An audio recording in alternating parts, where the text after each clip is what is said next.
Don Drysdale, and this is Baseball Talk. Today we'll talk baseball with Mike Marshall.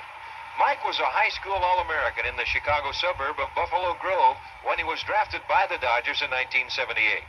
Looking at the ball club, there were so many great players on the Dodgers. I was out of high school, but I had to think that the Garveys, and in the outfield you had Reggie Smith and Dusty Baker and Rick Monday, and I was thinking that maybe I ought to go to college, because even in 3 or 4 years when I might be ready, there probably wouldn't be a spot. Those guys were all in their prime, but I really wanted to play pro ball, and it was a tough decision, but I decided to go to the minor leagues, and 4 years later, I got my chance in the big leagues, so I think I made the right decision.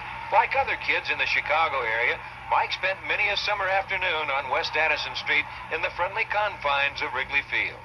I remember we'd jump on the bus in Arlington Heights and take the half-hour trip down there, and always get the $2 general admission seats and then try to sneak down in the boxes and always get kicked out.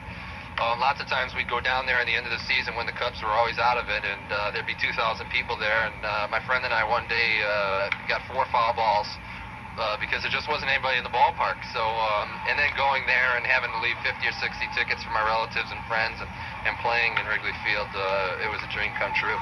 The man known affectionately by his teammates as Bigfoot has had his share of great moments in the game.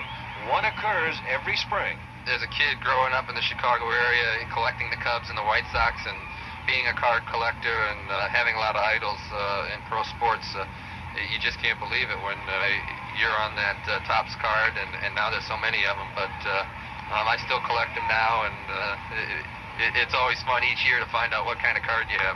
Thanks, Mike. For Baseball Talk, I'm Don Drysdale.